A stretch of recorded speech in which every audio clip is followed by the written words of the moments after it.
Kita itu sebenarnya nggak punya pilihan. Mau milih atau nggak milih, tetap yang terjadi adalah pilihan Allah. Kita milih nih, oke, menurut kita baik. Tapi tetap aja yang berlaku adalah pilihan. Kalau seandainya terjadi pilihan kita terjadi, itu adalah kebetulan pilihan kita sesuai dengan pilihan.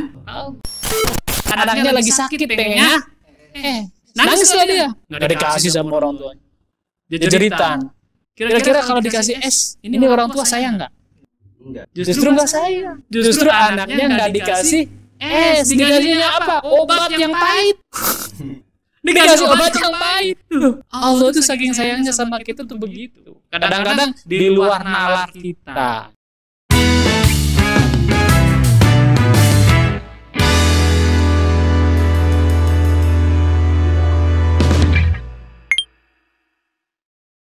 Saya izin bertanya, kenapa kalau misalkan kita mau meminta, kadang kan minta dengan keinginan atau yang disebut kahayang abi mah hayang kieu, tapi sama Allah itu tidak dikabulkan.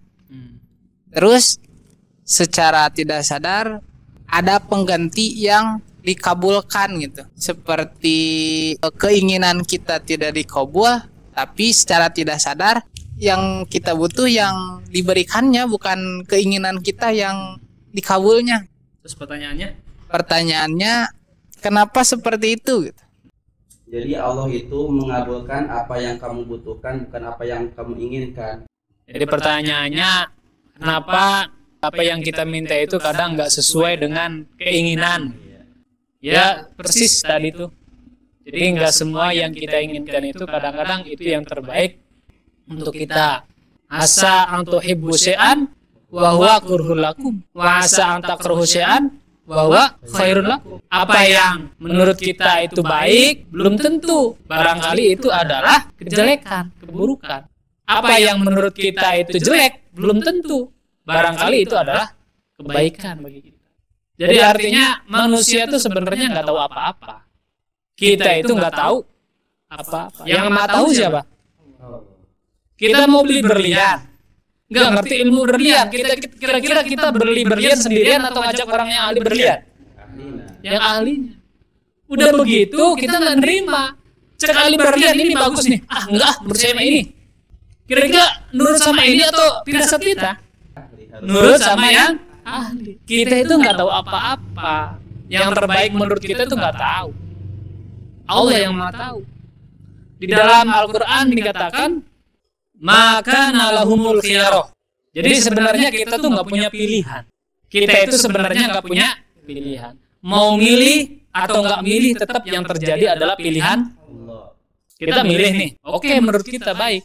Tapi tetap aja yang berlaku adalah pilihan.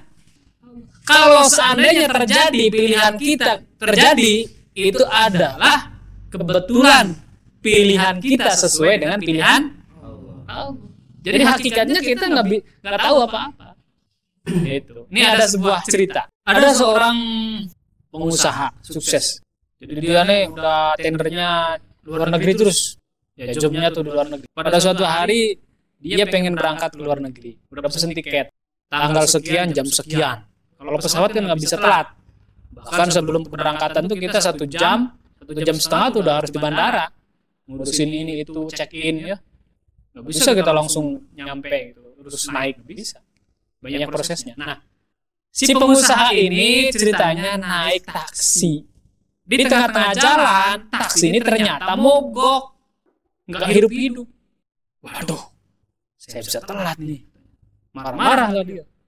Gimana sih Pak, taksi nggak pernah diurus apa? Nggak pernah di servis apa? Marah-marah. Sampai akhirnya, karena dia itu lagi di tol, sampai akhirnya dia nggak bisa nyampai ke bandara tepat waktu. Waduh, tender saya miliaran nih. Kacau nih kamu nih, dimarahin. Tukang taksi ini karunya ya. Setelah itu mobilnya jalan. Setelah pesawatnya terbang. Pas keluar tol marah-marah dia. Akhirnya udah berhenti dulu. Lihat di televisi. Ternyata pesawat nomor sekian mengalami kecelakaan. Semua penumpangnya mati. Di situ dia baru sadar, oh, apa yang menurut saya baik ternyata itu adalah bahaya. Jadi nggak semuanya apa yang menurut kita baik itu adalah yang baik. Ada satu contoh lagi. Mungkin kalau nanti Deden atau Rizky punya anak ya, suatu saat gitu. Mudah-mudahan cepet nikah, itu termasuk operator tuh. Jomblo terus. Kita nanti kalau udah punya anak, kadang-kadang kita nggak ngerti keinginan anak-anak tuh. Masih kecil, pengennya mainan pisau, mainan gunting. Ini anak gimana sih? Nggak ngerti apa pisau itu bahaya? Dimainin sama dia. Ambil dari dapur tuh dimainin. Kira-kira kita yang jadi orang tua akan beringis-beringis ya. Aduh, ini kenapa? Gimana nih kalau sampai? Nah, Allah itu seperti itu. Kita kadang-kadang nggak ngerti apa yang kita inginkan itu justru berbahaya. Makanya diambil tuh pisau itu, diganti lah mainan yang lain, mobil-mobilan. Pengennya pisau, nangis dia, nangis kan? Padahal kalau dia tahu itu kan demi kebaikan. Iya. Ada lagi, anaknya lagi sakit pengennya, lagi sakit pengennya, nangis lah dia, nggak dikasih sama orang tuanya. Jeritan. Kira-kira kalau dikasih es, ini orang tua sayang nggak? Enggak. Justru nggak sayang. Justru anaknya nggak dikasih es, dikasihnya apa? Obat yang pahit. Dikasih obat yang pahit.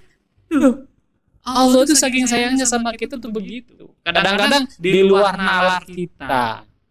Jadi yang terbaik gimana? Yang terbaik ya Allah, kalau sekarang kita udah dewasa nih, kita udah ngerti nih, ya Allah, saya mempasrahkan semua urusanku kepadamu ya Allah. Saya meminta apa yang terbaik menurutmu. Saya udah nggak punya keinginan. Saya udah nggak punya pilihan. Bisa nggak kira-kira begitu? Udah susah. Ini justru kita itu selalu punya keinginan yang kadang-kadang kita nggak tahu apakah keinginan kita itu baik atau enggak. Memang manusiawi, tapi kita perlu belajar.